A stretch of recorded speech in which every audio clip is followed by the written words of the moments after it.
you with Wi-Fi or hotspot on your mobile devices. Just go and type this events.aau.org/AU week. You'll get everything.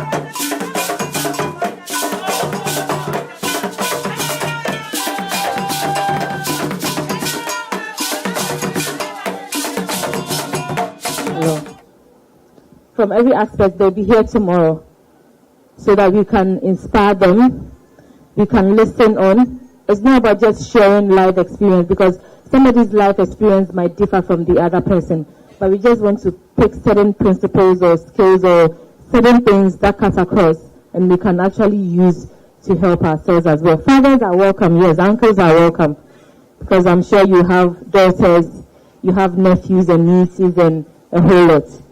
So Women's Conference tomorrow, you have to make it a point to be here on time.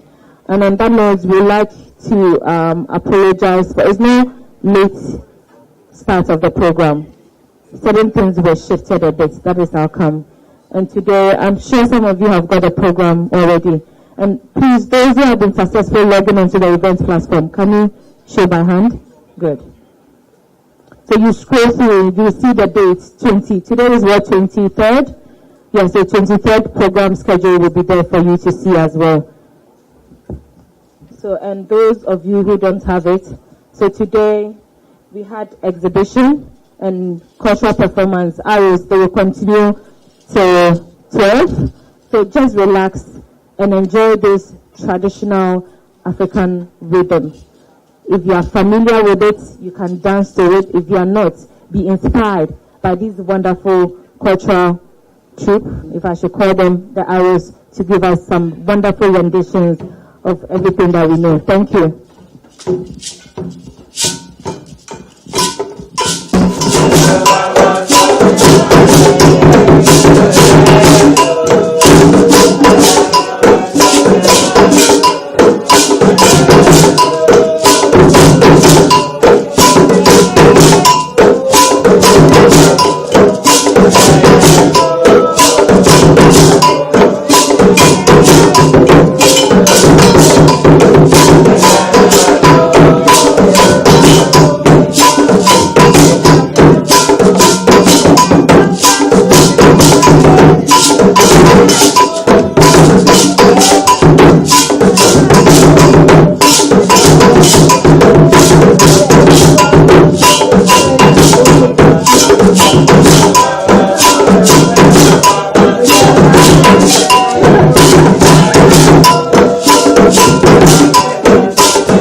company.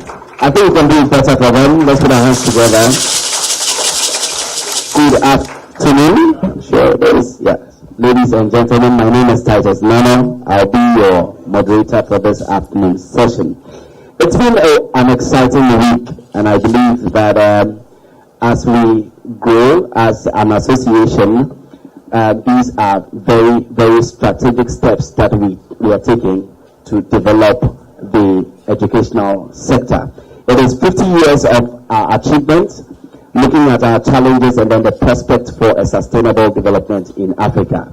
And I am proud to say that everyone in here has contributed to this success. Put your hands together for yourselves, ladies and gentlemen. To welcome us this afternoon, we have the Secretary General of the AAU, Professor Ehile. Please put your hands together and let's welcome him. I think we can do it better, ladies and gentlemen. We also have in our midst Mrs. Eva Hazel from the Ministry of Education. She's the Director of Tertiary Education. She's representing the Minister for Education, Dr. Matthew Opoku-Pempe. Thank you very much, ma'am.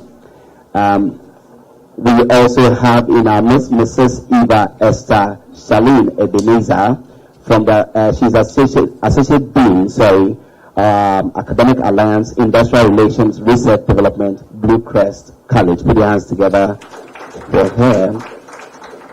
We also have in our midst Professor Nicholas Nsua Nyama, President of the Regent University Science and Technology. Put your hands together. Last but not the least, we have Mr. Rizwan Ahmad, Director at IPMC. Is he here? Not yet. All right.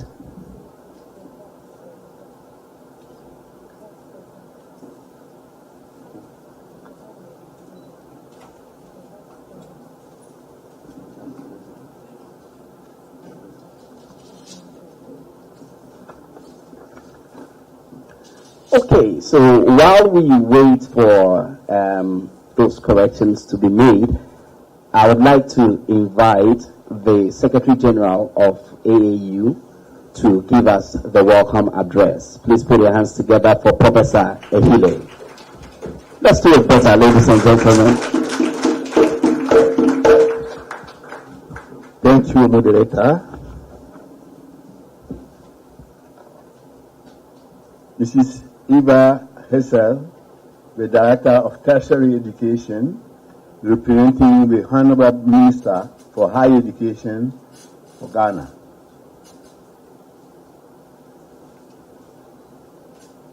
Professor Nuama, President of Regent University and Vice President of AAU Governing Board, members of the Diplomatic Corps, esteemed Vice Chancellors and high-level panelists, members of African higher education institutions and industry, special invited guests, students, members of the press, distinguished ladies and gentlemen, all protocols observed. On behalf of the Governing Board and staff of the Association of African Universities, I welcome you all to the second and main event for the 27 African Universities Week celebrations. The first event, the Educational Technology Forum, which took place over the past 2 days, was highly educative and interactive. Through this event, the AAU created the platform for universities to interact with 10 educational technology companies with various solutions to help promote effective e-learning and blended learning in African higher education institutions. Ladies and gentlemen, this year's African University Week is a special one. It has been exactly 50 years since the Association of African Universities was born in Rabat, Morocco. 50 years of service to the higher education community in Africa presents us with the opportune time to review the relationship and linkages between universities and industry and to strengthen it going forward. As such, today has been set aside for stakeholders to discuss how best research and innovation generated by higher education institutions can best be linked to industry. The background to today's event is that in June this year, the AAU hosted an African Research and Innovation Summit, ARIS, as part of its Golden Jubilee celebrations. This created the platform for the higher education community to share their research findings, innovations, and best practices in some areas, including science, technology, education, healthcare, and agriculture, with industry players, government officials, and other stakeholders. Today's event is a follow-up discussion on how best industry and the higher education community can move the process forward to help achieve concrete and measurable results. As the Association of African Universities, we will continue to create such important platforms for critical discussions, just as we did in June and are doing today, until a time when universities' collaboration with industry is at its peak. Ladies and gentlemen, having recently been appointed the coordinator of African Union's Higher Education Cluster, I wish to reiterate the AAU's commitment to partnering with the right institutions in improving the quality of higher education in Africa as demanded by our mandate. For those of us who are new to the Association of African Universities, we run several programs for both staff and students of higher education institutions in Africa.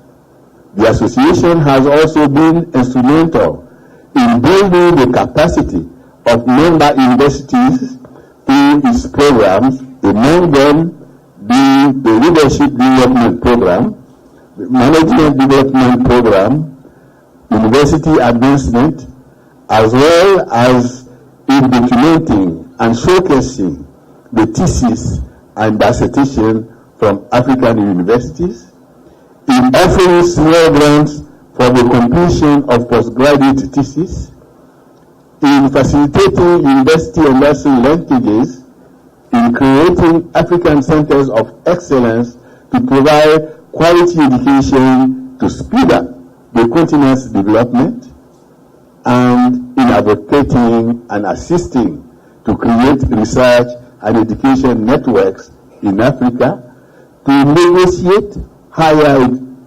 bandwidth at cheaper prices for higher education institutions in Africa. The Association of African Universities is further playing a key role in promoting and sustaining best practices across higher education institutions on the continent. I encourage you all to visit our website, blog, and social media platform to be kept abreast of the AAU's activities lineup for 2018.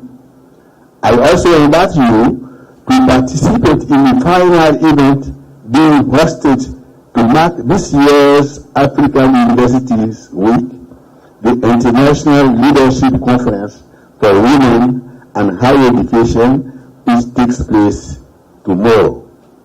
On this note, ladies and gentlemen, I wish to a very successful IRIS report dissemination and discussion and an interactive networking session.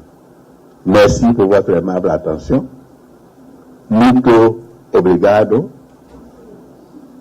Gracias. Shukran. Thank you for your kind attention.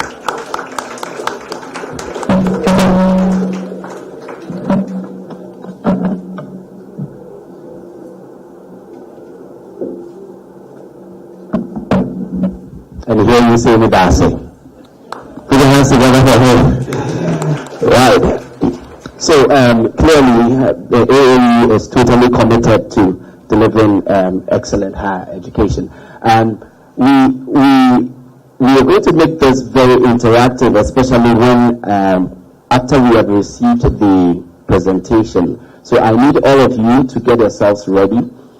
Before I invite the presentation, we have, as I had earlier on introduced to you, the Director for Tertiary Education, Mrs. Eva Hazel, to give us her welcome address as well. Please put your hands together and let's welcome Mrs. Eva Hazel. Good morning to you all. As has already been said, I'm reading this on behalf of the Honorable Minister, and also on behalf of the Honorable Minister of State in charge of tertiary. So I'm playing a double role. The Secretary General of AAU, Professor Nswanyama, Vice President of AAU, distinguished resource persons, the press, ladies and gentlemen, all protocol observed. It is a great honor for me to be here today at the second event of this year's Africa Universities Week celebration. It is also an added privilege to address this August gathering of scholars and higher education stakeholders in the business of gathering, generating, using and disseminating relevant knowledge for the advancement of the African higher education sector. Mr. President,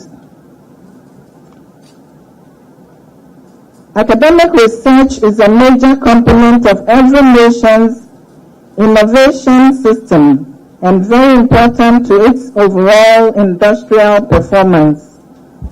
Indeed, research in the areas of innovation and science, education, technology, health, and agriculture are highly critical and form the driving wheel of every growing economy. In advanced economies, core competencies of academic research help to sustain and leverage innovation to the benefit of industry. Considering the dynamics of the growth in the era we find ourselves in, it is even more critical to strengthen the linkage between research and innovation churned out by higher education institutions and the needs of industry. It is in this light, Mr. Chairman, that we highly commend the efforts by the Association of African Universities in promoting linkages between research and innovation and industry. Ladies and gentlemen, the theme for this year's African Universities Week celebration, we are told, is AAU at 50, Achievements, Challenges, and Prospects for Sustainable Development in Africa.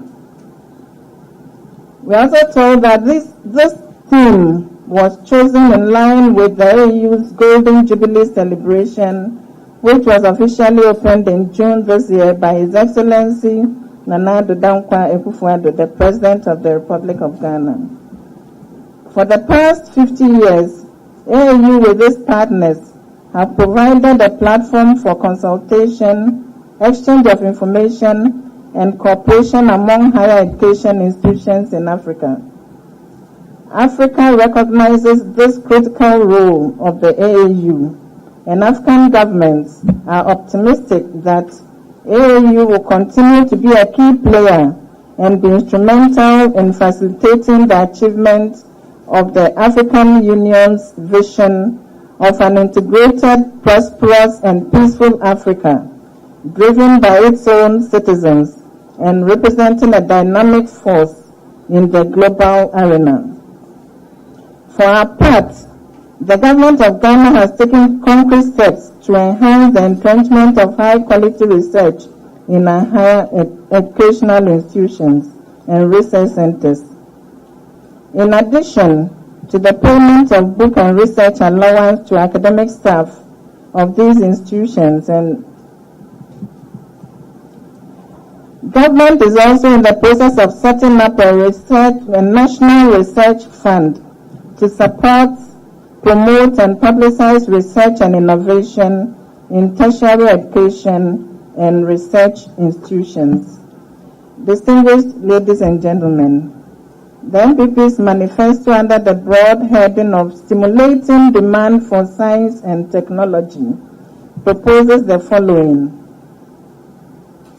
to establish a merit-based research system to encourage scientific research in priority sectors of the economy, to strengthen collaboration between industry, universities, and research centers to promote commercialization of scientific research outputs, and to expand research development capabilities of the country through establishment of regional technology parks.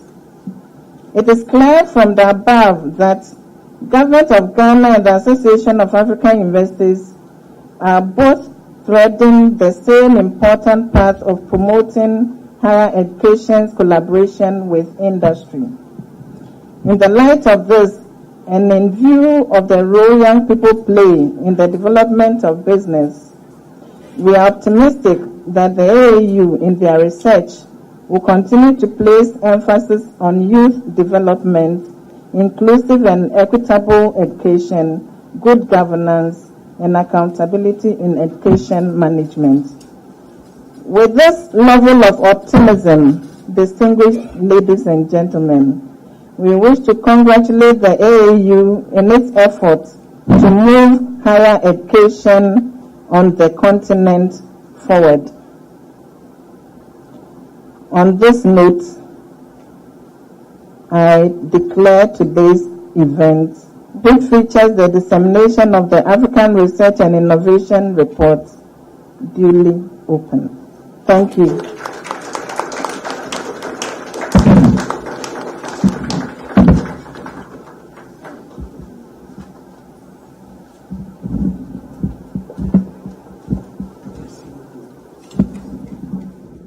Us that we'll be receiving the presentation on the African Research and Innovation Summit.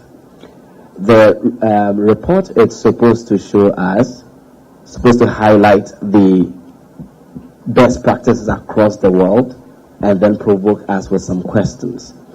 We have Frank Asifa from AAU to do the presentation to all of us, and I need you again to pay attention, because after this, we get into the panel discussion where I'll engage our panelists, and then you also can throw questions to them. Help me welcome up here Frank Asifa from AAU. Put your hands together and let's welcome him.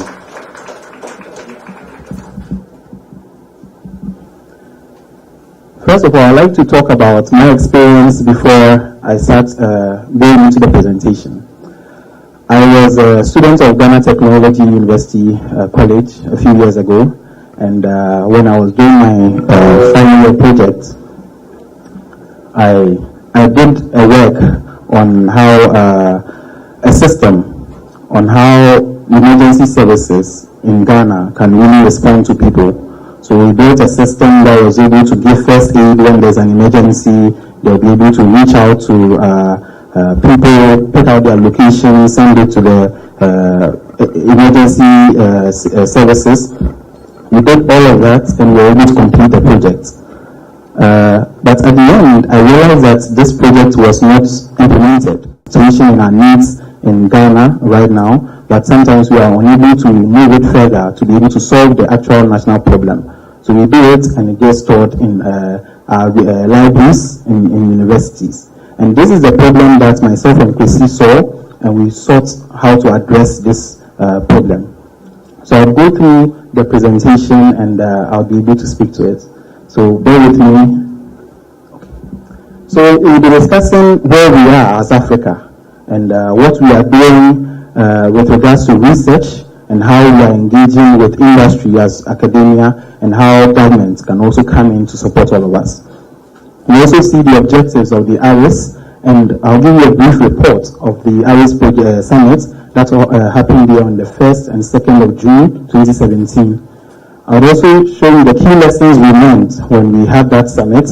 We'll also see the kind of conditions that we need in order to be able to solve this problem as we had the summit, and we also invoke your responses to see how you can also shed light on the way forward so that we can improve upon this. And then we talk about the resolution that was passed at the African Research and Innovation Summit and how you and I can support to implement this. So when I did a little bit of research, which is very difficult to come by with statistics, we lack a lot of statistics in Africa. I struggled to get this information. But we found that less than 1% of the gross expenditure of each country is dedicated on R&D in Africa. And that is really bad, because if you do not put in money to research, how will the nation be able to develop? And how are we as Africans going to develop with the multiple challenges we have and the multiple opportunities that we have? We also found that African research is about 5% in comparison to about 50% which is being generated in many high-income countries. And that is something that we really need to look at. If the whole continent with so many people can produce only 5% of research, then there needs to be a lot of work done. And this research also needs to be implemented and done properly. So why the ARIS?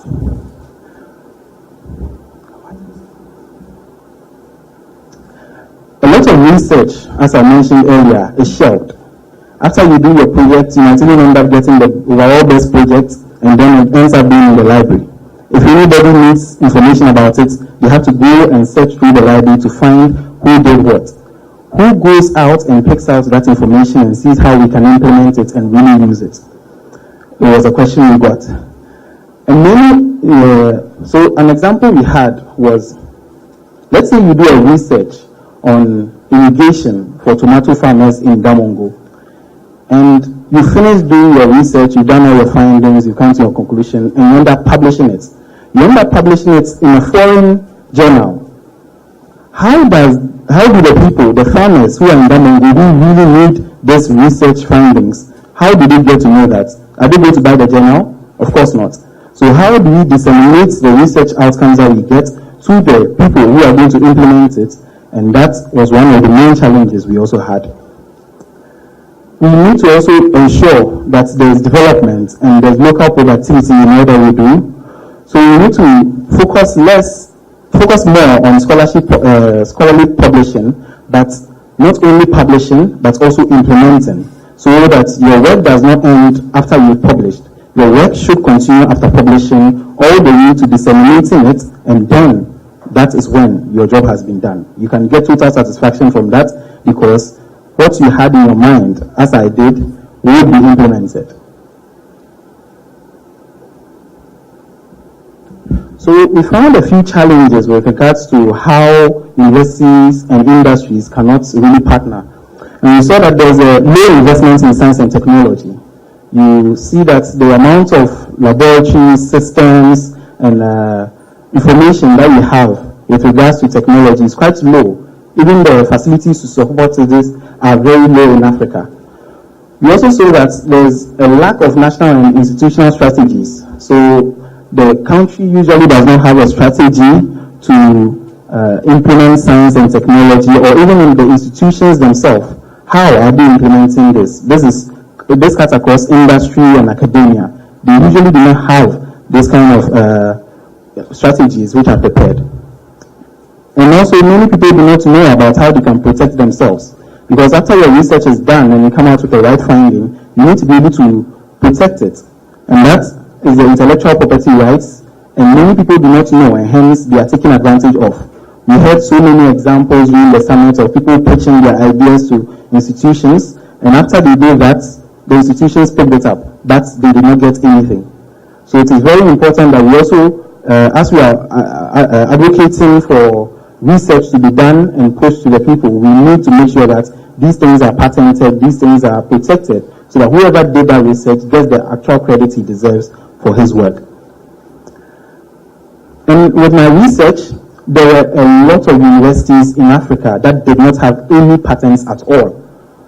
But unfortunately, as I mentioned earlier, my statistics in Africa is difficult. Statistics in Africa is very difficult to get. So my findings were up to 2009, and I did not see it necessary to publish, show it here because it's over 8 years ago, and I think the number might have increased or might have reduced. But still, there is the need for institutions to be patenting their systems, their research, and making this possible. There is also a lot of cost for getting these patents done. For an individual, it is quite expensive for you to do a patent. So if the institution had the way, they could collaborate with these institutions that handle these IPRs, and then they could come to a way to help the nation. And governments can also assist us to be able to make this a bit better. So in our modest approach, we felt that researchers in higher education institutions must be given the opportunity to undertake very quality and innovative research. They should also be given the opportunity to be able to implement it to the end. And when I say that, I mean it down to those who are going to need that information. This was something that we saw that needed to be done to help development in Africa, in our countries, in our communities, and in Africa as a whole. So the Association of African Universities and the Working Group of Higher Education of the Association of the Development of Education in Africa created a platform, which is the ARIS. The ARIS is the African Research and Innovation Summit. I mentioned it happened earlier this year. And we created this for students to come and showcase their researches. They were to present their research that had been done in agriculture, in health, in technology, science, education, with industry that we invited, with government officials that we invited, and also with their fellow students and academia. We saw that research is very important, and in order for the whole country to be productive, this needs to be continued. This is an agenda we need to follow through and make sure that it's properly implemented.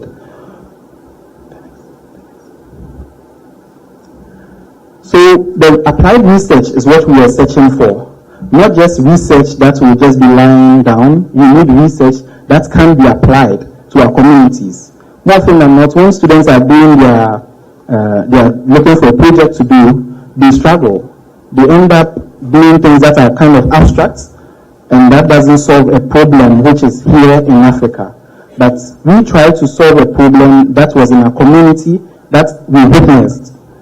And that was how come we were able to come up with that. So if we do something like that, we're able to do researches that involve problems in our communities, we can then be able to engage and emerge and grow this, and this can help our Africa to be what we want it to be. We also found that industry players have little or no control with the kind of students that come. Industry keeps on saying that the students are not good, they cannot work in the job market, they do not have the skills we require. How do we solve that problem? We would find that as we're going down in the slides. We also saw that there is little or no strong partnership for policymakers. When the policymakers are making the decisions, they are more often than not in isolation from those who actually know what happens. So we need to bring all of them together so that we can all develop solutions that will help our country, Africa, to go in the direction that we want it to go. So what are the objectives? What did ARIS seek to do? We hope to add value to the research culture of postgraduate studies in Africa, so that the postgraduate studies that are done in Africa can be of higher quality, because if we bring a lot of researchers, seasoned researchers on board, and researchers are able to interact with them, they produce higher quality of their researches, which will be more beneficial and help industry. We wanted to create a platform for disseminating research findings of some students to the government, because we could not accommodate all. But over time, hopefully, we can do this so that it reaches out. We wanted also to create an opportunity for industry to discuss with students, researchers, and also academia coming on board, for all of them to discuss how they can properly come together and make sure that researches are done in the proper way.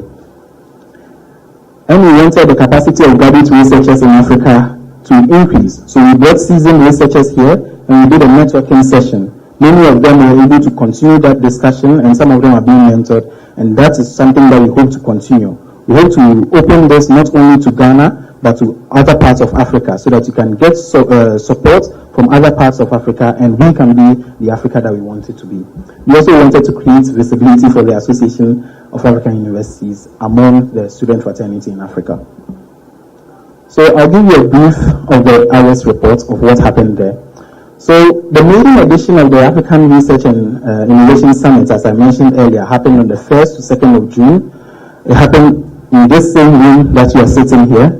And it was a pre-conference event for the 14th General Conference, which is concurrently the 50th anniversary of the Association of African Universities.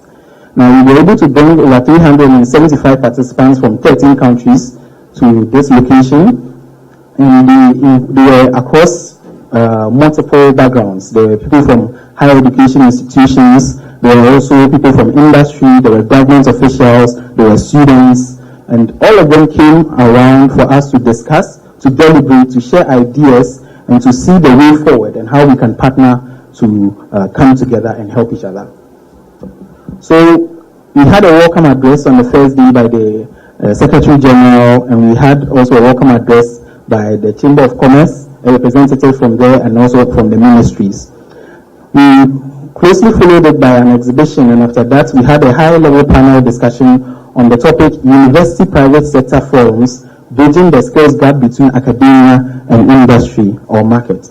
So this brought together very seasoned industry people, government officials, and I'll be telling you about the lessons we got, as I said earlier. On the second day, we had a speed mentoring session with all the mentors so that they could interact with the students, they could interact with the industry, and get to know each other, to bring them together, create an environment for shared learning and also for mentoring. Then we had research papers that we had vetted already being presented to these mentors, and they were in the fields of ICT, health, education, commerce, and agriculture, and we did that here. And there was a research seminar done by Miss Joyce Owango of Climate Analytics, and it was on research. It was a research article, publications and patenting in Africa, and that helped to show the students how they can patent their systems, their researches, and the ways forward and the opportunities that they could use, such as open access documents and resources that they could use in order to better improve upon their research. So these are the key messages we got from the IRIS. We saw that there was a need for industry to partner with the universities. We saw that there needs to be more focus on applied research. We saw that funding was available by industry, but the research must be appropriate and must be what they need. We also saw that academia or research needs to take a holistic approach to see the whole of the industry from the producers all the way to the consumers, to see where there are gaps, where there are problems, and then make the system as efficient as possible. And that was one of the things we noticed. We also saw that there was a burning need for tutoring about intellectual property rights, which with particular focus on copyright and patenting laws and rights, so that anyone who is publishing must know about this, so that they end up being dealt equally as a shared partner. And we also saw that there is a need to widen the platform for the results of our research to those who are going to use it. These are some of the questions that we fought against, as it were. So we were asking, how do we deal with the common concept of publish or perish in academia? How do universities reach out to industries? Some of them are doing extremely well, but some of them are really struggling. So what are the success stories? How can we also learn from them and share it across Africa so that we can all go on the same wavelength. And what type of industry should universities partner with? Are they to partner with high tech, or they should partner with SMEs, etc.? Who are the best partners industry should have? And what happens to community engagement and debriefing of research outcomes when they are done? Who makes sure that these things are done? We also got some concerns for future engagement, and that was, what can we do to thoroughly prepare students for the job market? What is the role of educational policy in this direction? Is industry supposed to go to academia and mentor from time to time to help students know what is expected of them, so that they can also see the skills, not only the technical skills, but sometimes there are a lot of soft skills that we realize students miss. So if industry is having a partnership with an institution, can this be done so that students can then benefit from what they need? And we are looking at the overall research agenda for Africa. What is Africa researching on? What are we focusing on? We need to be able to know this so that we can drive that same agenda, work on it, and see how we can improve our nations, in the end, build up the whole of Africa. And who are these decision makers, and why are we not involved, or how can we get involved more and support them? Then the final concern was that, what is the future outlook of inter-university collaboration on research? Is it possible that a university in, let's say, Egypt can collaborate with a university in, let's say, Senegal on one research project? Is it possible? Can that be done? What if another institution has more equipment, but another institution has more knowledge? How can we come together in order to be able to create more research that will be beneficial for all of us in Africa? And we also talked about universities' linkages with other stakeholders, such as industry. How are they going to make that better? We came out with some conditions for a successful university-industry linkages, and I'd like to share that briefly with you. We saw that for this to be done, all the leadership of all the sectors need to be prepared to do this. If we are all not on board and we are half-hearted, it will never work out. It is imperative that we all know what we want and we come together to be able to be ready to push this agenda. There's also the need for partnering tools and skills development, and make sure that when we come together, we all have our legal teams, etc., to make sure that everybody gets an equal share, everybody that knows what their limits are and what they are entitled to, so that there is no discrimination or there is no mistakes, as it were. Then we saw that industry also needs to let us know we also need industry needs assessments and research alignment. So we need to know what industry needs, and then we align our research in that direction. And hence, that will be able to make us do that for them. Because if we do not know, we might struggle.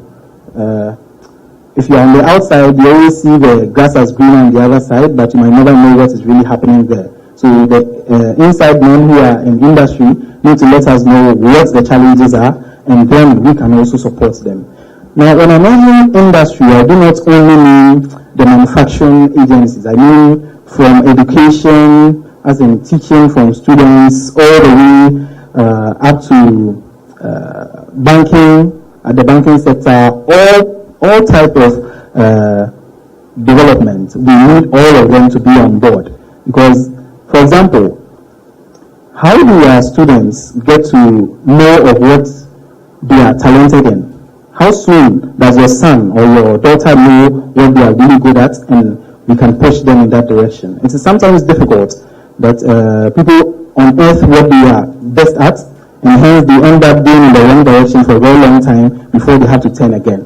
We need to research on this, see what possibilities can be done, and see what we need to do in order to make all of these possible.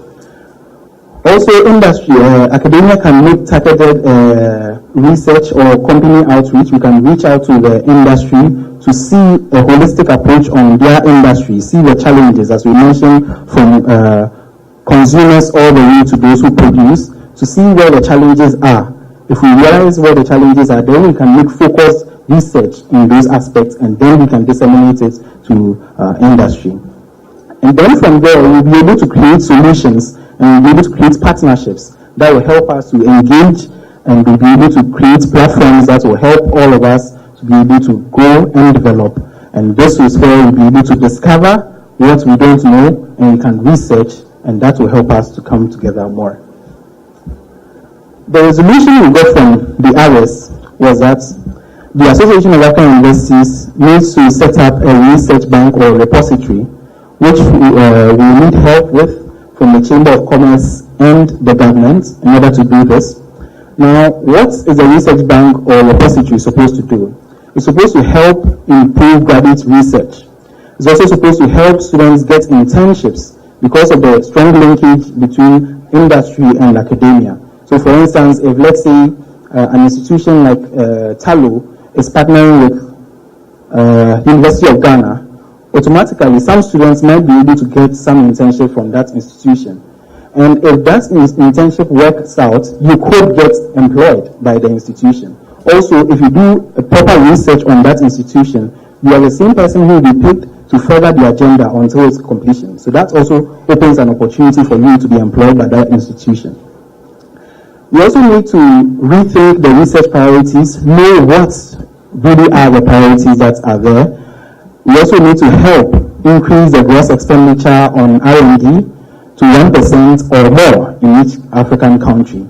Some countries have already got to their 1%, such as Rwanda. So we are hoping that all countries in Africa can also get to 1%. All those who want to give us more can give us more so that we can develop as a continent. We also need industry to impact on students, find a way to merge and work together so that they can help students know what is required of them. Because sometimes the soft skills are really lacking. Even though they might have the technical skills, they might not be able to relate well. So this is something that we're also hoping that industry could do, to take out time and also share their lessons with students, so that students can also find mentors and be able to improve as well. We also hope to improve on university-industry linkages, to bring universities across nations together, also intra-universities linkages, and a place where we can share our success stories so that we can learn from what is happening in other countries. We can also see how we can also implement this and how we can also improve. So thank you very much. That was a short presentation.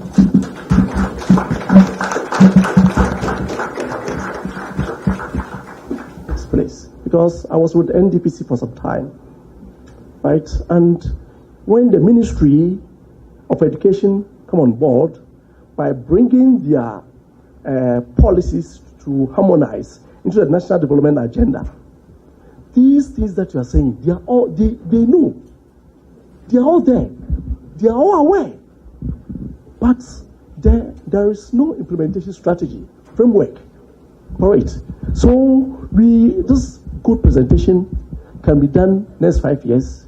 But if the ministry is silent, is not trying to put certain things together, I think it will be quite difficult for African universities to achieve their ultimate objective. And so the way forward, there's a need to look at the policy. And the universities are also doing well, because you were trying to talk about the university repository. This repository and those things is there. All your presentations, they are all known. But I'm going again that the problem has to do with our policymakers. They know it. Not that they are aware. All that you have said, they are all aware. Thank you. Thank you very much.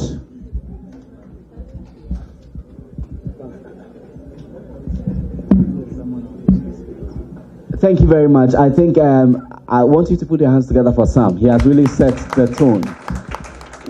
Without trying to take some more questions, I think we should be directing the questions to our panelists, right? This gentleman only did the job. But we have people in here who are part of the major stakeholders that we can ask all our questions. So, Frank, please have your seat. Thank you very much. Mrs. Esther Eva Charlene Ebenezer is the Associate Dean in charge of Academic Alliance, Industrial Relations, Research and Development at Blue Crest College. She's one of our panelists.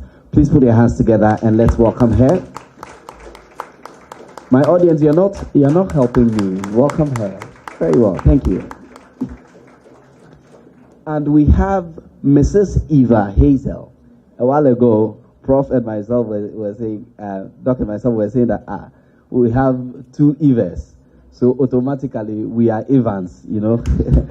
All right. So Mrs. Eva Hazel, who earlier on spoke, she is the director in charge of tertiary education at the Ministry of Education, representing the Minister of Education. Thank you very much, ma'am.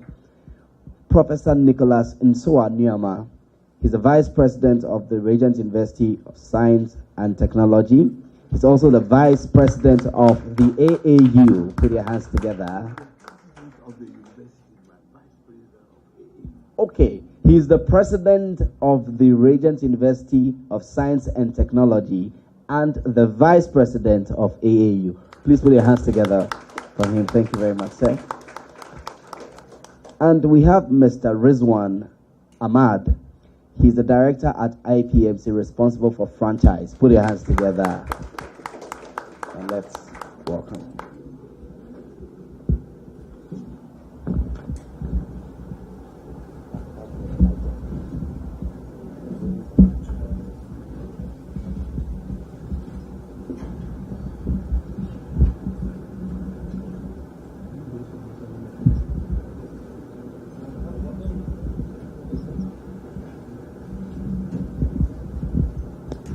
Okay, ladies and gentlemen, we are happy to have you here. And as I said earlier on, this is going to be very interactive. Some set the tone already. Now, some wants us to to have a gentleman sit by the lady. I don't know why some is doing this, but probably we should do it that way. Let's put our hands together for them as we do that. Now, to set the tone, I think in the presentation, in Frank's presentation, I want to pose this question to all of you. In your view, what contributes to the lack of research in Africa? Because he said that it is about 5% or even less in Africa, as against 50% or more in other continents. In your view, what is contributing to this low research in Africa? Yeah. Excuse me. I think we need to understand the basics of education. Right now, what is happening that we have people who are divided into two groups. One is people who have access to information and IT, and there are people who don't have access. So the bigger question is, how do we handle this digital divide in our society? I think that's it, the basic where we come from. Sure. So, as I said, there's a question to all of us. Mrs. Eva, why do you think the penetration is so low in Africa? Research is 5% as against 50% in other continents. Well, I guess it's because we are not stressing its relationship to industry or its potential to solve problems. You know, sometimes lecturers think they have to do research or document them for promotion purposes.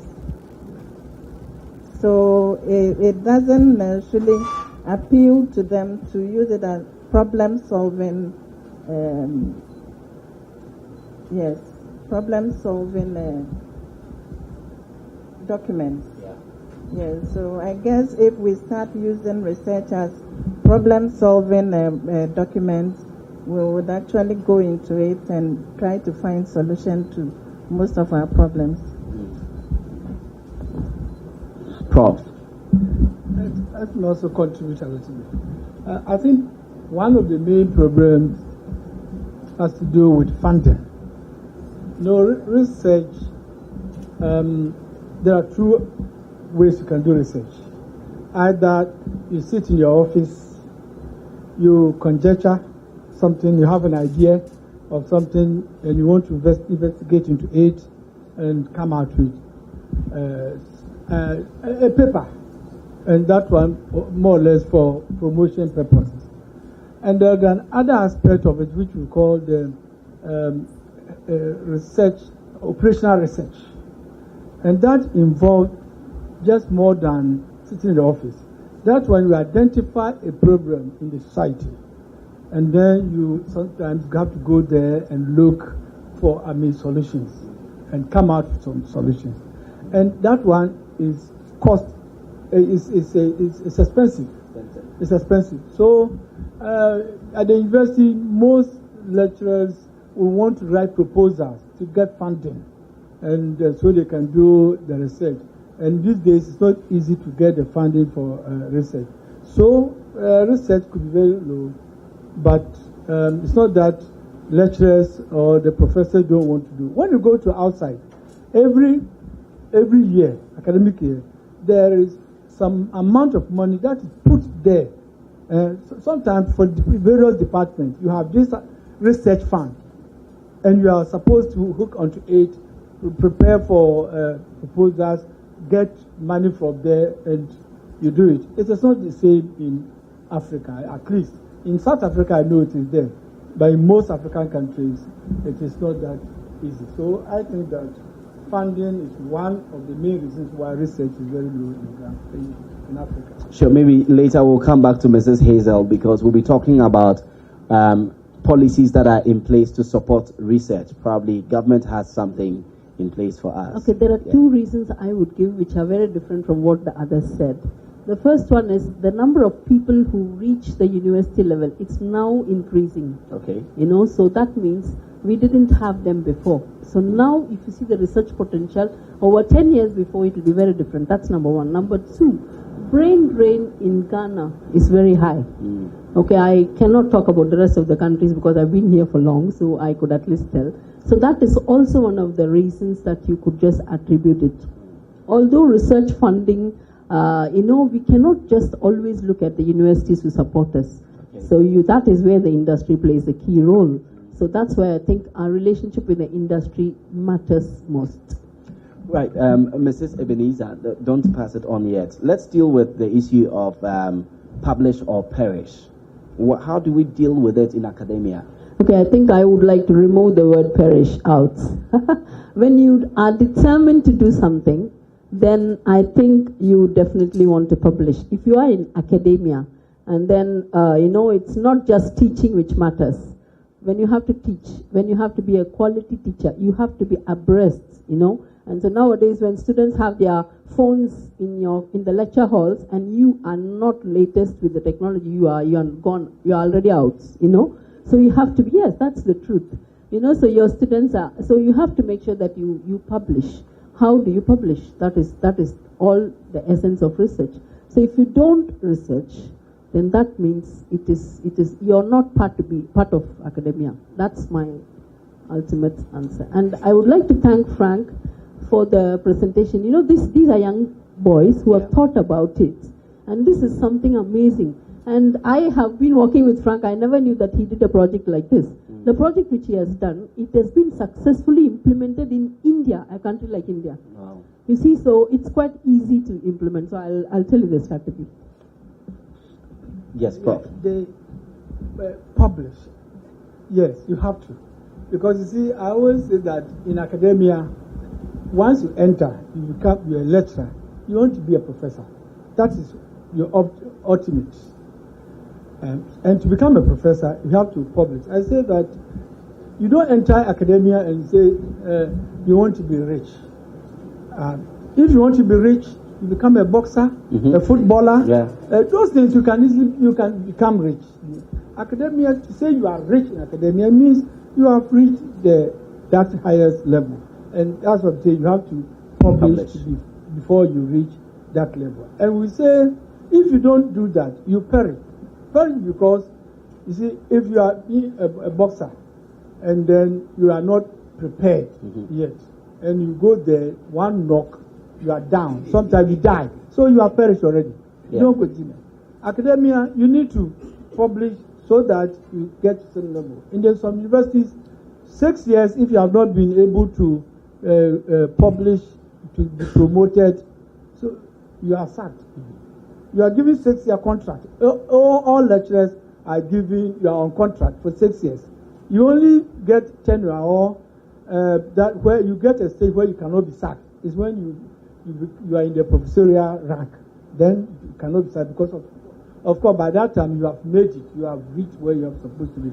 Otherwise, after 6 years, if you have not moved ahead, you perish because they will sack you.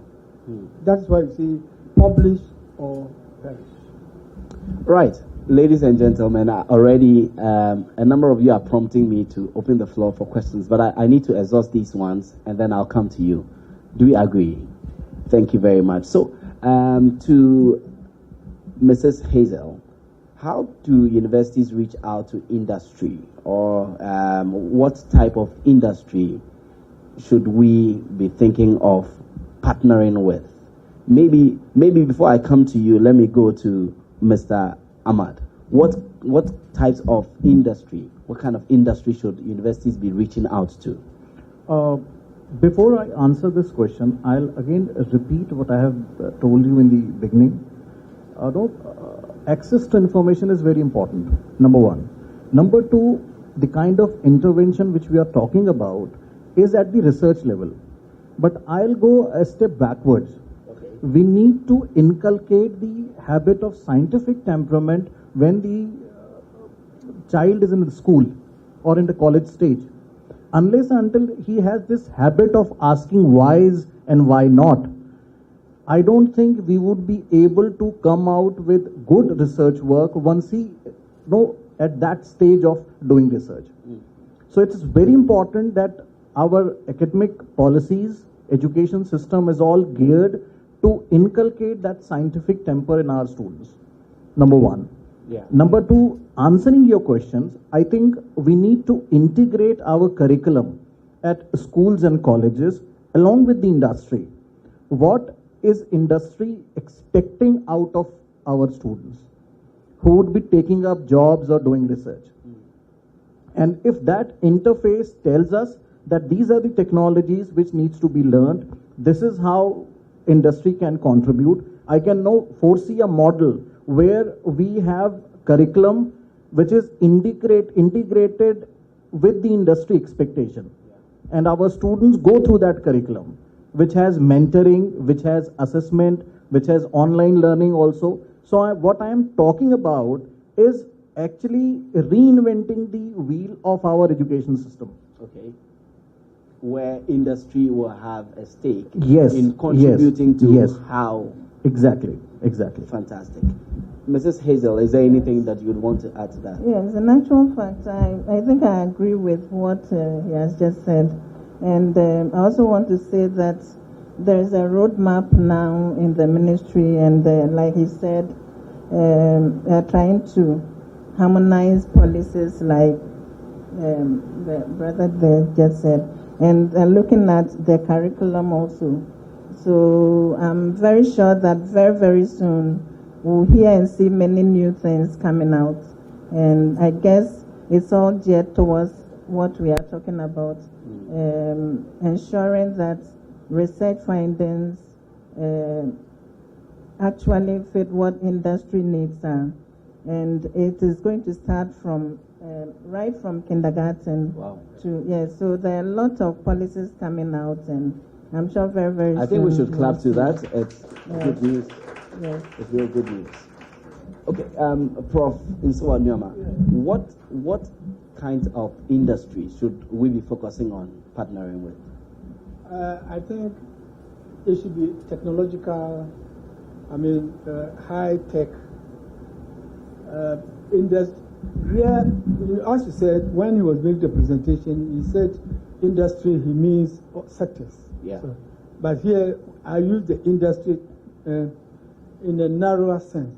That is factories, industrial. That's in narrow sense. And I think that is where universities should partner. Because the other side, they already do. for instance, banking,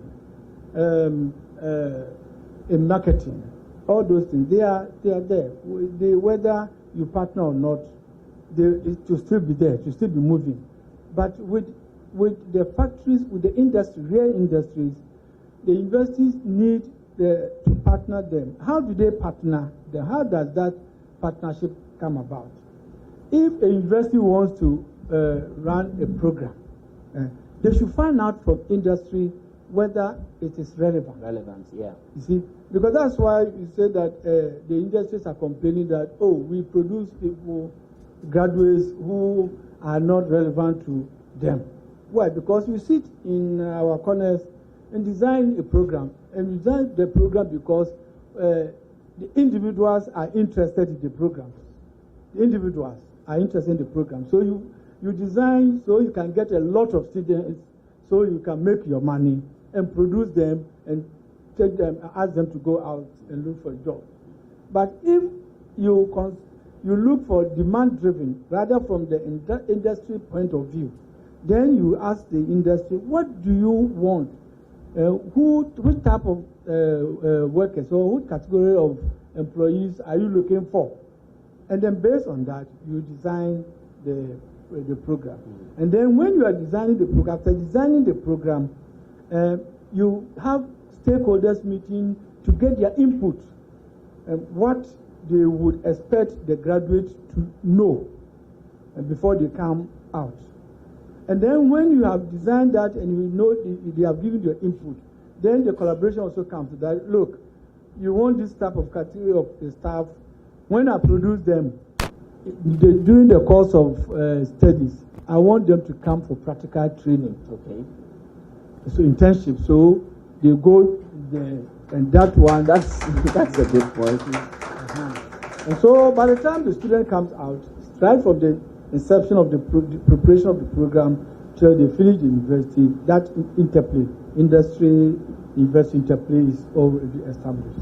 I think Mrs. Hazel wants to just add, and then I just realized that I continue with what he said. I didn't answer the question. I wanted to say that sometimes it depends on the problem you want to solve. You can get to the. I remember I did a program with someone at GIMPA, and we did. Person researched on yogurt, and for some of us, we just did the project, we did the research and did it, even though we knew it was. I mean, they were very simple and viable ventures, but most of us did not pursue it. But there was this young man who came from KNUST who said in school he started producing samples of, I've forgotten the name, but yogurt for his hall and so on. I was surprised later on I saw his product on British Airways in the airline. And I was so surprised. And when I contacted him, he said he pursued it. He looked at the possibility of improving upon it and trying to actually bring it out. And I guess this is a typical example of what we can do. We can look at the big industries, but the very small ones also, we can do very simple research work, like what Frank just said with the students and other project work, and we can easily together improve upon, the research and industry collaboration. Thank you. Mrs. Charlene Ebenezer, you wanted to add? Yes, I want to give 3 different examples. Please do. Okay, so the first one is from university part, we should be proactive. Let me give you an example. Last year, we conducted a conference, cloud computing. Okay. And there was this man who came from Mauritius, and he wanted to employ people who are cloud computing professionals. We had none. You see, so he asked me, do we have a curriculum? In our curriculum, do we teach cloud computing? We didn't. Now we have implemented it. Okay. Did you see? So that's being proactive, number one. Number two, when, as Prof said, suppose you're teaching mining engineering, the investment which will go inside for you to create a lab for them will be very huge. So instead, you can partner with an industry where you can share the infrastructure. Okay. So now this was an example which was given by one of the Nigerian professors when we had the AAU's 50th anniversary celebration. So he said, like, they just tied up with the university and one organization, okay, industry, and then the students could go there and do their practicals. Okay. In less than 2 years' time, that industry has set up a very hi-fi lab for them just because they wanted to partner with the university. You see, that is another advantage. Then I would give one example of one of our students. You know, our Francophone students, we have a lot of them in my university. So we're just telling them, like, just do something innovative. One of the students developed a constitution app, an app for Chad. Okay, and then he just put it on Play Store. Now he's one of the most sought after people. He has got a job in a bank. How did they get to know? Only by asking him, what did you implement? And he could prove this. Simple things. You know, these are simple things which all of us could pick it up. 3 different examples, 3 different industry collaborations, and we could just get ahead. I like the bit on being proactive because today, I think both academia and industry, both parties are waiting for somebody to take the step. And I hope after this, we'll be able to move a hinge further. But let me stay with you and ask, what happens to community engagement and debriefing after research outcomes? Because Frank was talking about the fact that a number of researches are shelved and never implemented. So what happens to it and how do we curb it? That's why I was happy that he was disseminating the information. Okay. You know, if that ARIS report was just shelved somewhere, it will be just another review of literature for one of the researchers who are sitting down here. That is not what we want. Dissemination of information is so important. It's key to any research because what I find out, if I don't tell you, how do you know? You know, and that is where the industry also plays a key part. And as Frank, one of the 5 points he mentioned was to make sure that you tie up with the industry, find out what they want, and also find out, you know, they are not the people who will reach out. That one I am telling you clear because my portfolio is industrial relations. The industries don't come. We academicians, they are scared of us, the academicians, you know. So we have to make sure that we reach out, and then they will definitely help. They will support. That is so important. So finding out what is necessary, you know, it's so important. Community, just look around and you'll know what you can find out and how you can help. So that's so important. Prof, you want to add up? Yeah, the community. You see, sometimes you go there and do research and then collect information from them. After that, you don't hear from us again. So sometimes you go there, they tell you, you people, you are like politicians. When you need power, you come to us and give a sweet word. The moment you get it, the MP may not even come here until the next 4 years. And that's what sometimes some researchers do. They don't give the information back to them.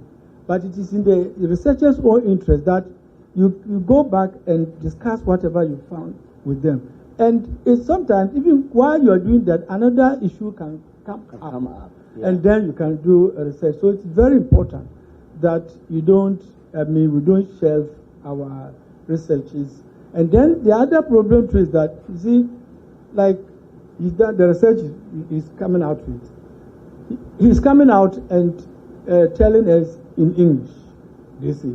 Okay. Yes. So sometimes those who really need to hear the message don't understand the mode of communication itself.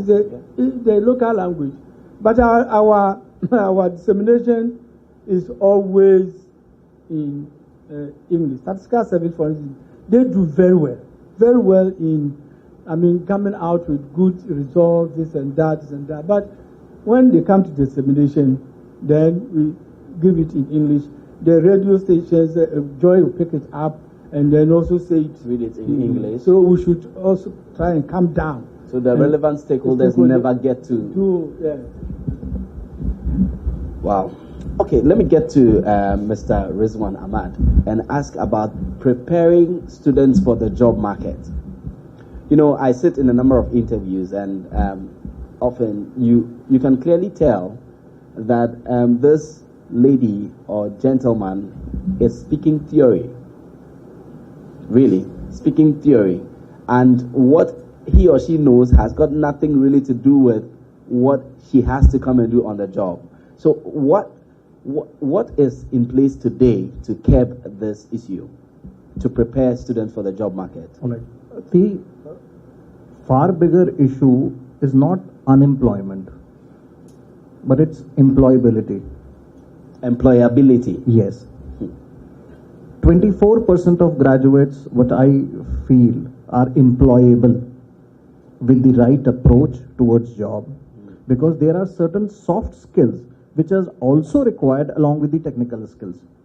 And I'm happy that all three panelists have supported the view which I put forth in the beginning, that we need industry interface in our education system.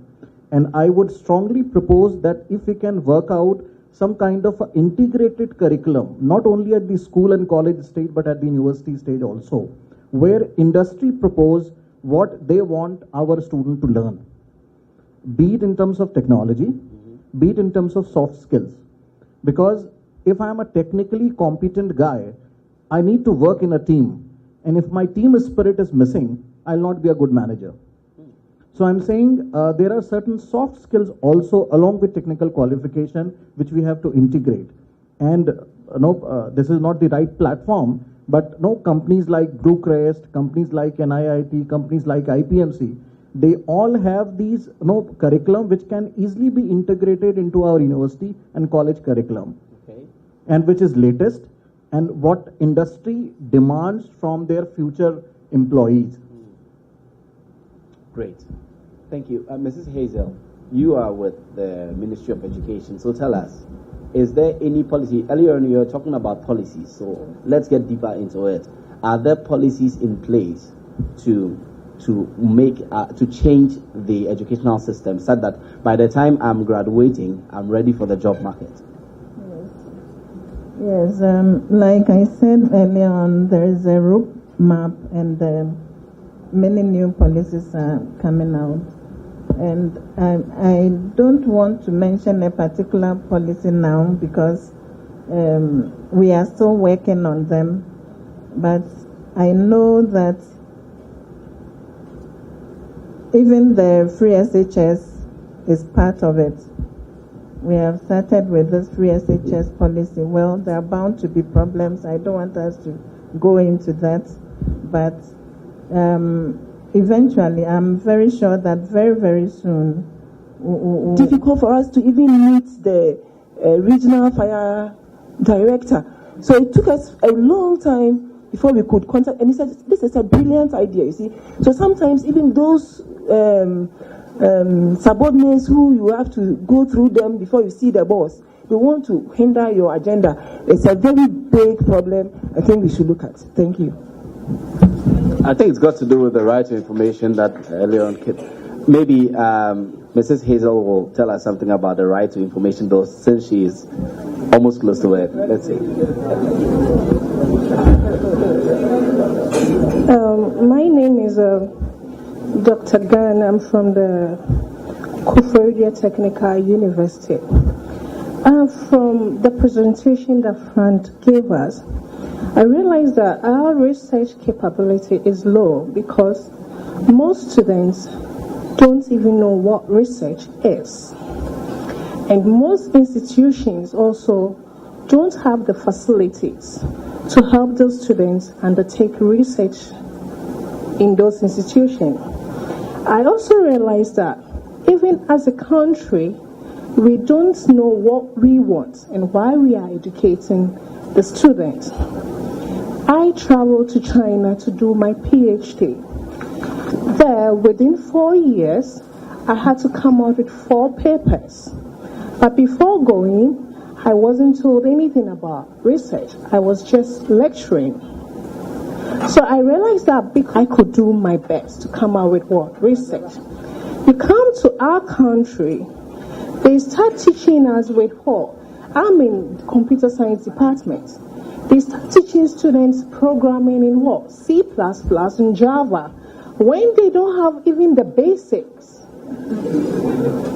What do I mean by the basics? We need something like introducing a child to something, is a language. So the basics like Python, Ruby should be introduced to them, then they build upon it. But you don't do it and you expect them in the long run to come out with a project to solve a problem we have in the country.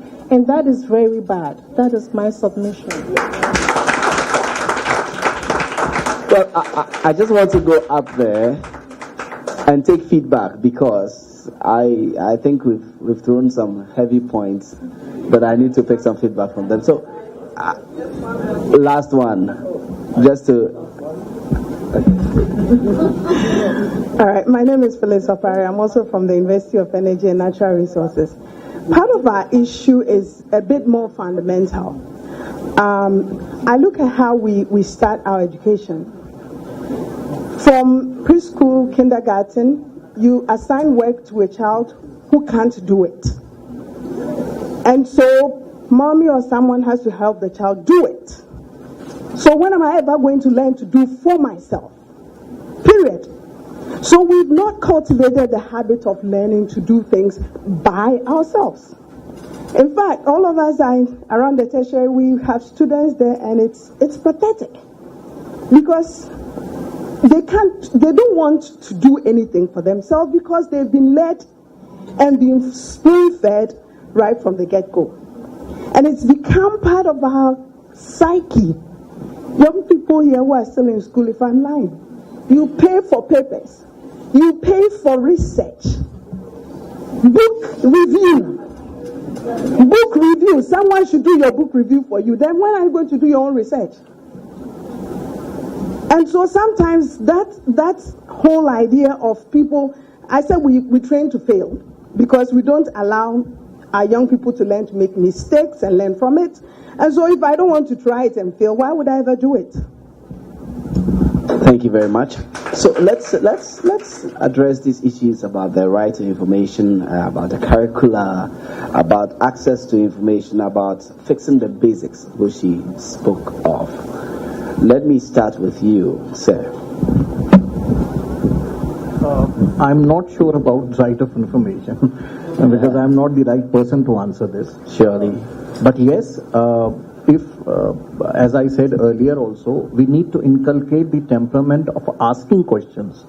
And it should start from schools till college, till university. And we have very good private players working really good in the market and doing excellent work as far as teaching new technologies are concerned. I think these universities and colleges should hire their services, and we should look forward to an integrated curriculum which has industry endorsement as well, and we should implement it along with our university studies so that the output is more employable, as I said. Great. I just want to pick on the issue of integrating the attitude of asking questions, because that's basic to research, right? In our culture, it's said that you don't ask a lot of questions. I mean, the average Ghanaian is taught not to ask too much questions, right? So how do we blend that? And because today we go to certain schools and then the children begin to ask questions. Say, hey, Obu Mobona, you understand? Yes. The first thing which I mentioned is your digital divide. Okay. If you have access to computers and if you have access to a beauty called Google, you have all the information at your fingertips. Okay. So if my child is exposed to computers, half of the problem is solved, because if he doesn't get his answers from his school, he gets it from computer. So the starting point, as I said in the beginning, is your digital divide. You should bring ICT to school level. Second is integrated curriculum along with industry partnership. Okay. Thank you very much. Mrs. Hazel, Yes, probably you can help us with the right to information. no, unfortunately not. Oh. Because I think we all know that is in Parliament also. And we don't have anything to do with that. So we all wish it to be passed and we'll all get the necessary information we need. We hope to have very clear timelines on when it will be implemented soon. Yes, we hope so. Yeah. Well, I think most of the agitations have been with schools and curriculum and yes, basics. And like I have said already, in fact, the Honorable Minister is very passionate about this. For sure, I'm very sure that before he leaves where he is now, we'll see a lot of improvement. And it's going to start from kindergarten to tertiary. And I'm very sure that within the next year or so, we'll see so many things rolled out. And I guess next time we meet here, we'll not have this many problems with curriculum and integration of curriculum and ICT and all that. So that is what I'm going to say again, that very, very soon we'll see changes, and I'm sure we'll all be very happy. But I think now, more than ever, people are able to ask questions. It's not like those years. It's changed. And interestingly, it was when we could not ask questions that, we were able to do certain things. I don't know if I'm right, but now they are able to ask questions. So I don't know where the problem is coming from. But I think Minister is very passionate about it, and he wants to solve it. In fact, he even he gave an example of someone he said had completed school and was doing service. He went somewhere and he was told that the person couldn't fill the bank. And he was so surprised. So he saw that it was really serious, that people could go through tertiary and still will not get one sentence right. So he's very serious about that, and I guess very, very soon we'll see the difference. We'll see. Fantastic. Prof, I need you to help us in the absence of access to information. What are the alternatives? Yes. I was happy when the lecturer from Koforidua Technical University was talking about when she was in China, studying in China, and in 4 years he had been able to publish 4 articles, 4 papers. And that was because in China she had access to materials, access to books, access to e-library. So you could easily get herself out of these programs. But fortunately, there is this, that's I asked the gentleman to come, Africa Intellectual Database and Excellence, which has about 800,000 books and a huge number of papers and articles for academics. See, so if you are hooked onto it, could you give us the name again? Africa what? Africa Intellectual Database and Excellence. In fact, the one who did it is even right here. He's a Ghanaian who went to Canada for 32 years and realized that we like sometimes we can't compare our education to that of Canada. Sometimes we can't compare our project to that of Canada. And he wanted to find out what the main issue was, and he thought that it was because we don't have the materials, we don't have the books, we don't have the journals, so we were limited in the knowledge acquisition. And so he developed that and had so many books and so forth.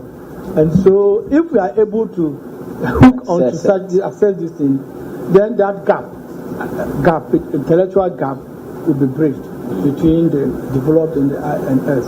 Okay. Mrs. Eva, Ebenezer, is there anything you want to add? Yes, I want to talk to the lady from Koforidua Technical University who said that when she went to China, when we say that our students cannot do it, that means we as academicians, we have failed. We are training our students, right? So if they cannot fill a paying slip, we have failed. If they cannot go and research, find out how to research, we have failed. have failed. That's how I see it, So we should make sure that that's why I appreciate the curriculum development issue. And so I think nowadays when we develop curriculum, NAB has put in place where structures, National Accreditation Board has put in place structures where we have to call academicians, industry, people, experienced people, when we are developing curriculum. So we have to involve them and we have to show the report as to how we have involved them so that will make sure that that curriculum gap is not there. And information, I'm telling from Ghana's point of view, wherever you want information, you can definitely write to them and you can get it. It will not come in a golden platter. Information is difficult to get, so statistics, any statistics you want, I can give you my email, you can tell me, and what statistics you want, we can write to the particular organization, any ministry. When you write to them, they respond. I am telling you because I have researched and I have collected information. It is not that it is not available online. No, it is not, except for World Bank and places like that. But when you write to them, they respond. They definitely give you the information which is needed. And also in developing our students, that's why we are now training our students with employability skills. We teach them, it is not just there like that. We have to make sure that we tell them this is how you write a memo, this is how you go about it, this is how you do teamwork and all that stuff. And then we also allow them to do internship, like the way Madam was saying, so that means somebody is doing journalism. Then we make sure that we allow them to go to an organization where they will sit down and write and edit, that is how we do. And we also take them on. They will be employed in future. Thank you. Right. Yeah, thank you very much. Again, I'm Sam. Prof, I think I've been following you for a very long time, and your submissions have been very practical, and I'm proud of you. But you were making some submission concerning the industries. You see, I'm doing a research trying to establish the link between industry and academia, and the preliminary results indicates that the industries in Ghana, the component to research that's regarding their budget is 0.02. The preliminary renowned industries in Ghana, and their scope is in the manufacturing. 0.02. So that is there. But there's one thing that you should also do. We are in Africa, and we are in Ghana, and we have to look for our profile. There's one thing that is going on regarding work.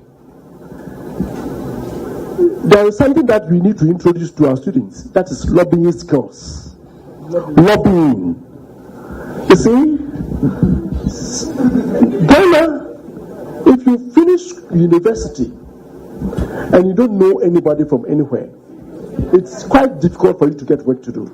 Quite apart from the skill that you have acquired, because the startup capital is not there. And in the final year, we have to add something about, you see, we have some skill. For instance, I'm introducing a course developed with computing. Okay? You have the skill. Who knows that you know the skill? You have gone to do your national service. You have national service common room. You go there and go and chat. You go there and go and chat. How would the man there know that you have this kind of skill? They go and they will be WhatsApping. See, so knock in the morning, you go, you knock somebody's door, and say, say, do you have something for me to do for you? Somebody is carrying you to a workshop. When you come, you don't even write a report. Don't let the person tell you to write a report. You write a report, you have your simulation, and nice design. Once you are in statistics, you have it and you have done something. The man will know that, this guy has a peculiar skill in him or her. You don't do it, and you say there's no job. There's job. But we should find the way of getting it. Let's teach our students how to lobby. This is the type of lobbying. Thank you.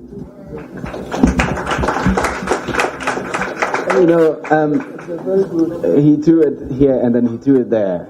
Because he said that it's difficult to find a job, and then he came and said there is a job. Okay, right. Thank you, Sam.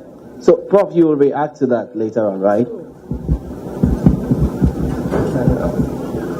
My name is Dr. Adiaba from St. Mary's University in Canada, and also a lecturer at Regent University.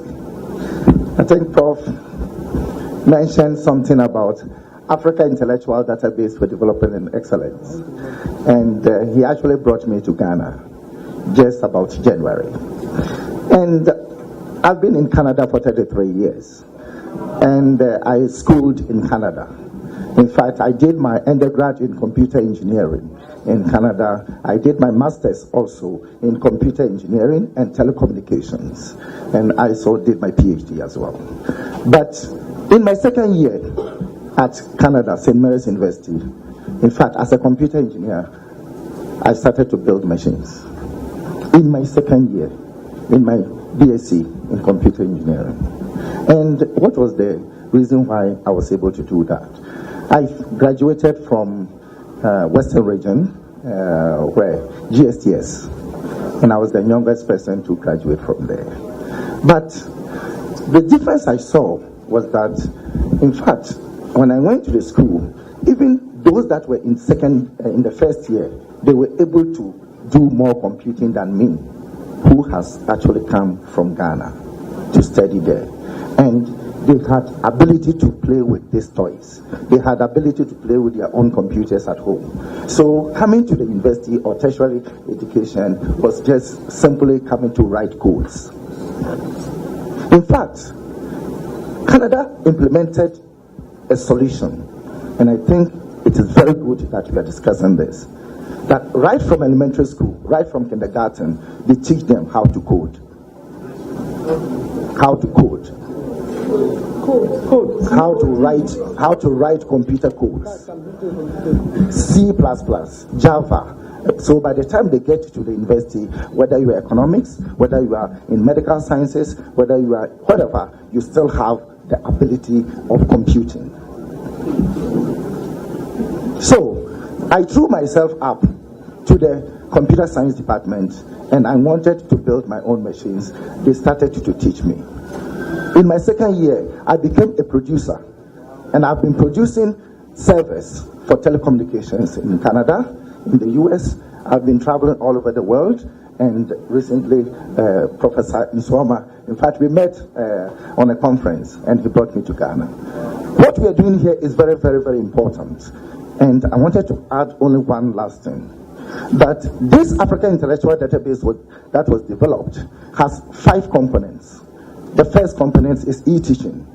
We wanted to bring the same academic textbooks that we use in teaching in Canada to Africa, so that every research that is done here can be comparable over there. The second aspect of it is that it has an e-library, which has over more than 1 million journals and articles, and also textbooks, not only reference materials. In Canada, in my school, for example, if you publish, you are not paid for it, but you have to write a textbook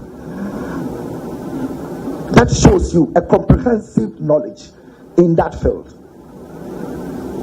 And I think we have to rethink about the way Africa developed in terms of publishing. The second aspect is that, in fact, when I met Professor Nyoma, he said, Doc, I have been trying to publish my book. United Nations wanted to use my books in statistics, but they wanted it in e-format. I said, don't worry, give it to me. And within 1 month, I will publish it. So if you go to the AIDD platform, you will see Professor Nsioma's book. The interesting thing why I wanted to add to it is that this is a valuable information. This is a man that has done so well, a Ghanaian statistician, but nobody knew him in the world. So when the book was published, it was actually put in the database in Europe and in Canada and in America. Behold, when the web crawl came out, that book of Professor Nsioma became the second best book in statistical models.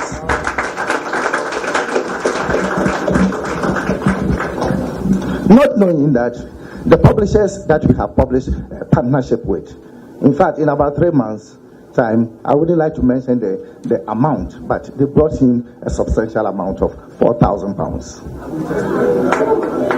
So the Africa Intellectual Database for Development and Excellence is also, I am challenging every lecturer in Africa, I'm challenging every professor in Africa to publish a textbook so that we can have our own local content for our students. And I hope that you can learn more about it. Thank you. Thank you very much, Doc. I think I'll take some more questions and contributions before I go up to my panelists. I'm from the AAU, so allow me to ask just 3 questions. One, I want some clarity on the issue of students being spoon-fed. Somebody talked about students who are being spoon-fed. But here is a situation where a lecturer gives you a handout and he expects you to reproduce line by line, word by word, punctuation by punctuation. If you go out of that, you are marked down. How do you allow me to become more explorative? When I am punished for doing that, how then would I not come out being somebody in a straitjacket and not having the interest to even explore? That is one.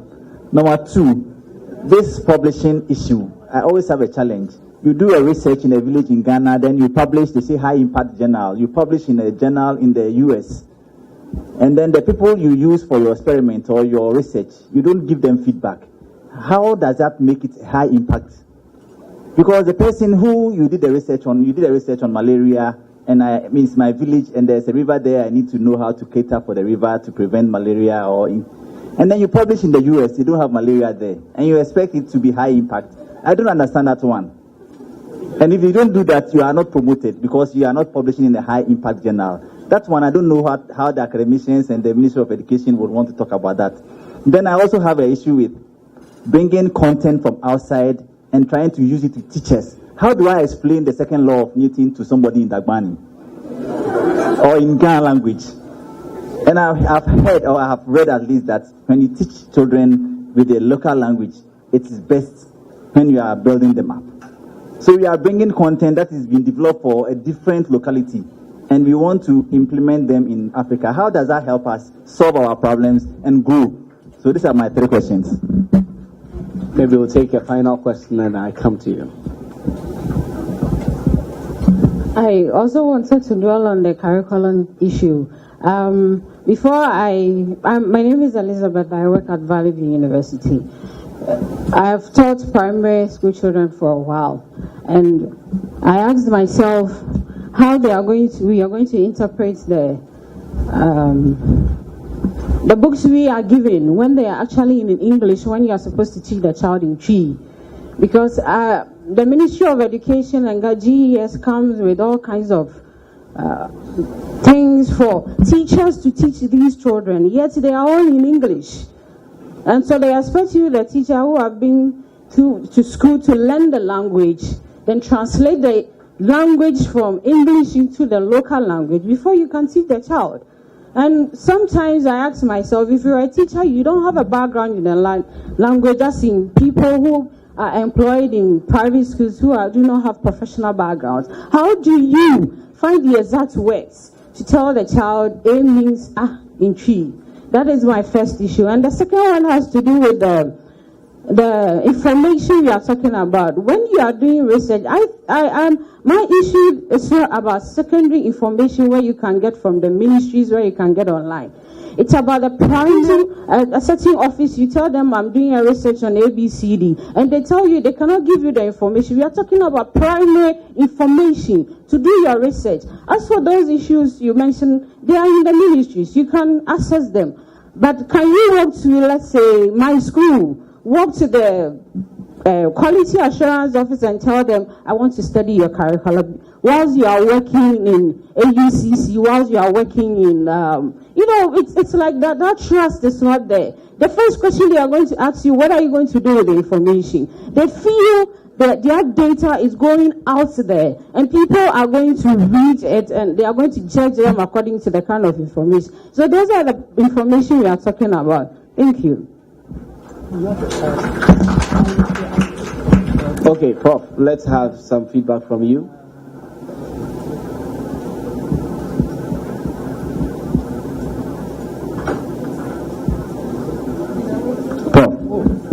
Which one? So let's start. Okay, let me tackle the one in connection with bringing content from outside to local situation. But unfortunately, the example you gave was not a good example. Why? Because there are some things that are not local. Newton law is not local. It applies wherever you are. Mathematical laws, the area of a circle, parallel squared, is universal wherever you are. It is. But I think what you are trying to say, and I don't know whether now it is there. I know our days we had the red book, blue book, and that's where we were learning the winter, the snow, and all those things. Those days, geography, we were thinking about the prairies, the days, North America, and I don't think this day is there. But I think that we should, but what I agree with you is that we should think more of local issues than outside issues. The second other thing too is the local language. Somebody was saying that sometimes they bring the thing from in English and they expect you to. In fact, for me, that's the reason why the ministry is here. They have a policy. I don't buy into it. Using the local language to teach the children from zone. So the reason why I don't buy into it is that, you see, I took my daughter from Accra to Kumasi. And when he went, he learned Ga here. And then he went to Kumasi. And again, of course, English. And they started teaching in Twi. And she said, I don't understand Twi. But if you speak English, I will understand. The reason why we have that problem is that, you see, when you go to Ethiopia has one language. Everybody learns that language. National language. It doesn't matter. I was in the Botswana, somebody from Botswana yesterday, and he said in Botswana, Siswan, they introduced a language called Siswan, and anybody in Botswana speaks that language. So it doesn't matter when you move from here to this place, you still speak that language. Swahili has become national language in Kenya, wherever you are. So when you start teaching the child from the beginning, wherever he goes, he can speak it. But the person you have brought, the teacher you have brought to Ashanti region is an Ewe. And you are saying that he should teach, he should use the local language to teach. It's not possible. It's not possible. You see, so we should not be fussy about the local language to be used in teaching. I think that it should be side by side, the English and then the local language. And of course, when you say local language, what do you mean? Go to Volta region. In Volta region, you think that we should use Ewe, because that's the written language there. But when you go to Raura, the people there are not, the first language is not, their mother tongue is not Ewe. Go to the north, they say use Dabani, but there is some area there, their mother tongue is not Dagbani. And you say that you should use that Dagbani to teach. So for the child who goes there, it doesn't matter whether you use English or Dagbani, it's still a second language. You see, so you should think about that. You should use. I think they should use both the local where possible and then the English. Great, thank you. But Mrs. Eva Charlene Ebenezer, would you want to speak to the issue of spoon feeding students? No, there was a question. I remember when I was in the university, a lecturer would say that buy this handout, this particular handout. If you don't buy it, in fact, the course rep has a list. I don't know if it still happens. Does it happen? Well, the course rep has a list of those who buy that particular handout and submits it to the lecturer. So it limits us, does it not? So I think, yeah. No, she wants to add something to it. The moment you buy it, you are out of the fail zone. Yeah, at least you get a C. Buying it alone assures you a C. Please, even any lecturer tells you that, don't do that. Okay, that means they are limiting you. Challenge them. You have paid the money, not them. You have paid the money, so challenge them. They will fail you. Report them. If you have a disciplined person on top, you will make sure that. No, it's very important that we are out of box thinkers. You know, if we are limited, if we are limited in just chewing and pouring, exact words what you guys use, okay, chewing and pouring. What is there in the lecture note? What this professor has done from Canada, you can never do it. You see, so you should be out of box thinkers. You have to also challenge, because it is. I always compare a lecturer with the apple. You know, if you polish and keep it, they'll be as shining as they are. Bite and eat them. And they'll be willing to let you learn everything they have. I'm telling you, I'm a lecturer for over 20 years, and I can tell you that this is so important. It is in the hands of students. It is in the hands of students how you use your lecturer. If you think that they are scary monsters, they will be scary monsters forever. Who will change? We have to build the cat. We have to make sure that we get up and stand up and naturally, as a whole class, if you all say that we will not bite a lecture note, you have one person there who will go behind the, change that person, catch them up. It is up to you. Stand up and cause the change. See a difference. That's so important. It's so important. It's in you. I am not Ghanaian, but I always resist that. And I always tell my students, it's not the class which matters. I have heard professors who have come to train us who have told us that they have got first class students who cannot even mention one answer in the interview. Who cannot even answer one interview question in their chosen area of specialization. What is the reason? Because all the time you have been doing what they've been asking you to do. Now, who is ashamed? It's not the lecturer who is going to face the interview. He's already secure with the job. I am part of them. I'm telling you, I'm an academician. I'm telling you. So it's up to you. If you don't challenge them, I am telling you, how many other policies these ministers and all of the whole government makes, it will never be implemented. We are the implementers, and you are the end users. You have to make sure you stand up and raise your voice. Stand up. Let's put our hands together. Very, very strong words. Yes, Prof.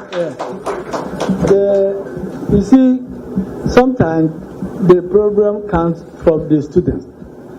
For the students, they need a certificate. Students, they need certificates. Few of them need the knowledge. They need certificates, so it doesn't matter how they get the certificate. They want to get it.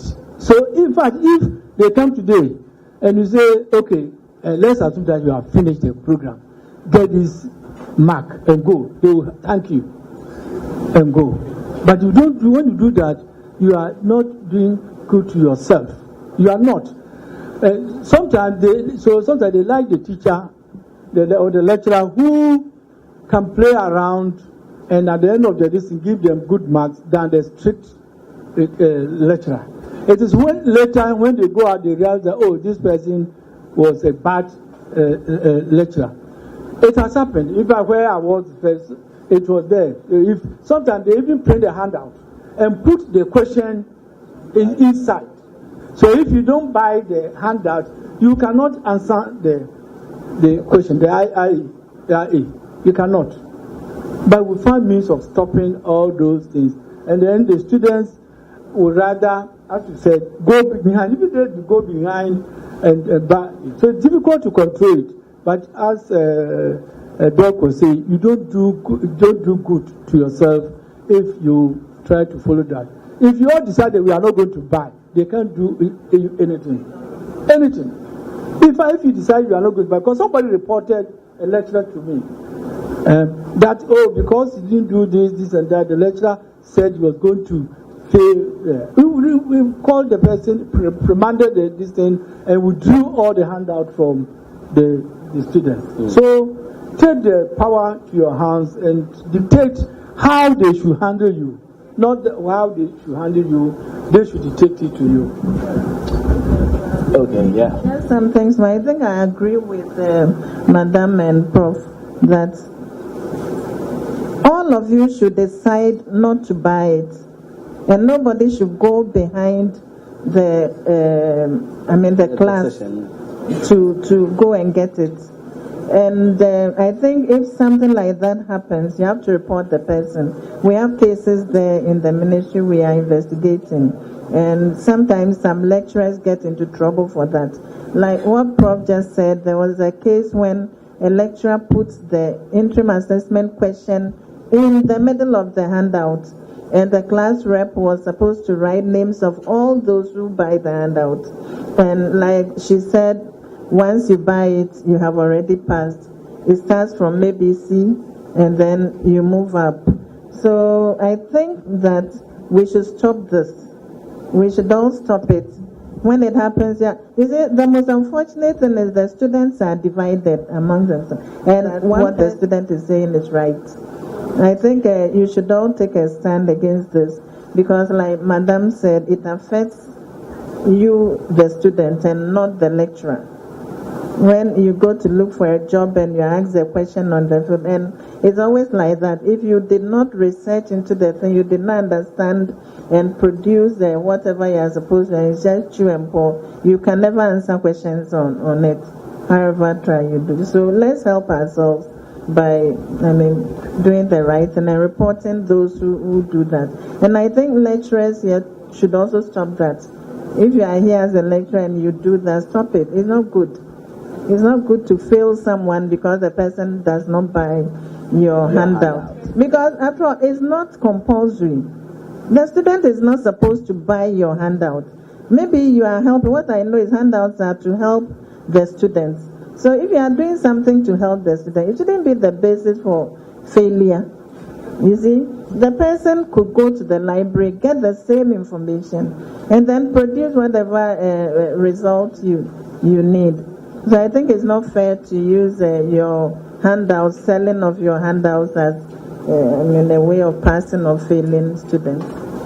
Great. We'll be going for a short break soon, but I would want to take from Mr. Ahmad how we make research relevant to the key stakeholders. There was a question that probably you research in tomatoes and you publish in somewhere in Canada where the relevant stakeholders are not, rather than publishing here in the country. So how do we go about it? After your answer, I'll take one question from my mom here, and then we'll go for a quick break. Yeah, I think in totality, if you see, it requires a more holistic approach where everybody has to change. Whether it is your school teacher or the student or the principal, because we are building a generation. So everybody has to contribute. Whether it is picking up a topic which is relevant or not relevant, I think the onus is on all of us. Okay. I'm Dr. Wilhelmina Donko, Garden City University College. I have a number of contributions to make, but I'll try to make it very brief. The lady from Koforidua Technical University who said she didn't know anything about research before she went into her PhD program.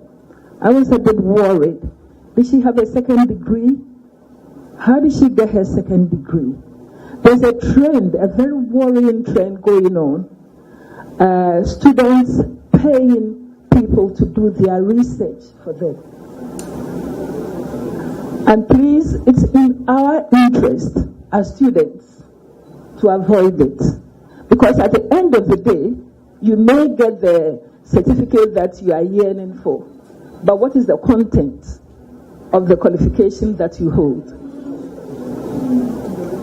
You are not doing yourself any service. You are only doing yourself a disservice if somebody writes your thesis or dissertation for you. My other contribution goes to Auntie Mrs. Hazel. She's talking about policy and new trends coming in. I visited Sweden, a particular university in Sweden, and they had attached, or an integral part of the university, they had a research park where young people are allowed to carry out all kinds of research with support from industry. I noticed that students in mechanical engineering, for example, were all trained in the auto industry. That was where you learned practically how to do things. Maybe we can also add this to our policies. And as young Sam pointed out, Ghanaian industry does not want to support research. And I can go on and on and on and on about it. I train at KNUST, and I know many people who had done interesting research that with some support from industry, their research findings could have been economized and sold to the public, but you don't get the support of industry. Thank you very much. Thank you. I'll come back. Okay, all right. Thank you, Mom. It's not that I paid someone to do my research for me, or I don't know how to do research. The issue I was trying to put across is that the seriousness with which we attach to research in Ghana is not there. Because I did my BSc in tech, and I did my master's in the Montfort University in the United Kingdom. But until I left the country, my project work in tech was on what? How to use biogas to get energy, how to use sawdust. But that project is still there. And when I was in UK, we're having doom so. You understand me? If that project had been given attention, we could have used that to solve some of this crisis that we were facing. It's not that I didn't do my project work right, but I'm saying that the seriousness that we attach, and some students are there, they go to school just for certificates. You understand me? They don't, because we don't attach any seriousness to project work. That is it. But that doesn't mean I didn't do my research or anything.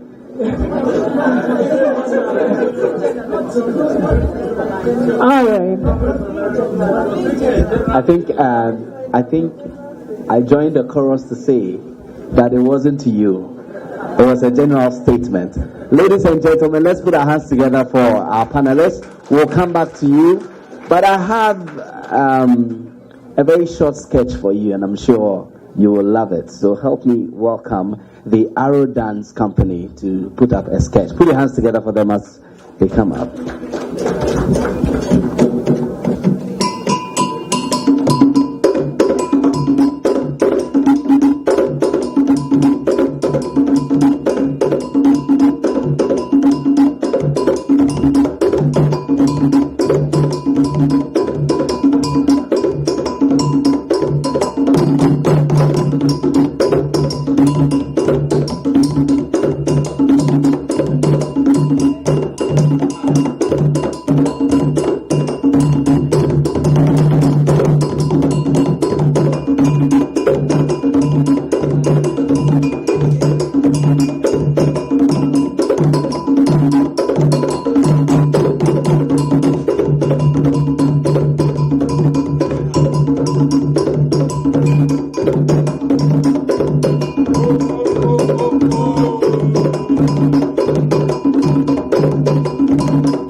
with regard to the quality of the discussion, with regard to the quality of the panel, with regard to the quality of participants. I would like to thank you all. And we have at least a takeaway, which is that we all need to strengthen university-industry linkages to make relevant our curriculum and also train employable students. That means the next educated African we want. So I would like to thank you all for your active participation, and we are looking forward to seeing you tomorrow for this exciting meeting we have to hold tomorrow.